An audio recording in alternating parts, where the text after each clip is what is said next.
I intend to resign. Canada will soon have a new prime minister after more than 9 years of Justin Trudeau's leadership.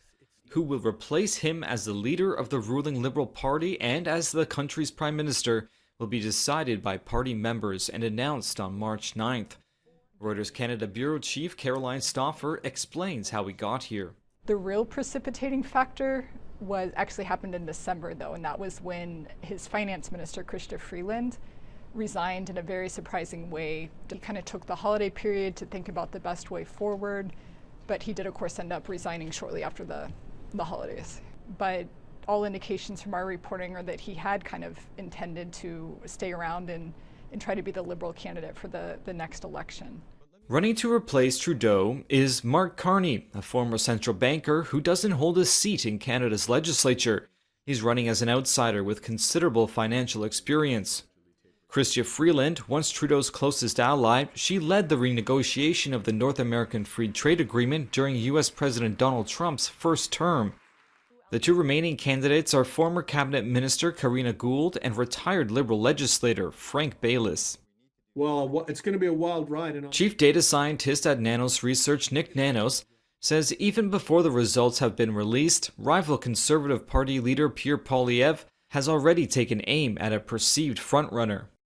The Conservatives and Pierre Poilievre have come out swinging against Mark Carney like he's already won the leadership. So the expectation is that he's the frontrunner because of Pierre Poilievre's validation and also probably the amount of coin that Carney has raised.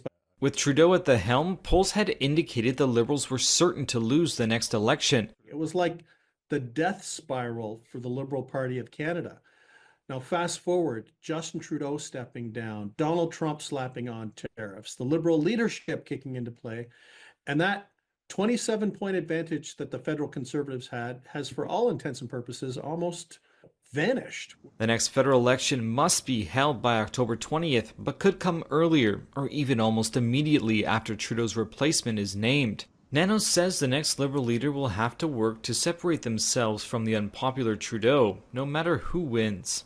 But he says Canadian voters may be weighing other factors. For Canadians, they may end up voting for a party that they don't like. They may end up voting for a leader that they don't like, because the fundamental ballot question is not going to be, is it time for change, which is what we thought it was until 6 weeks ago.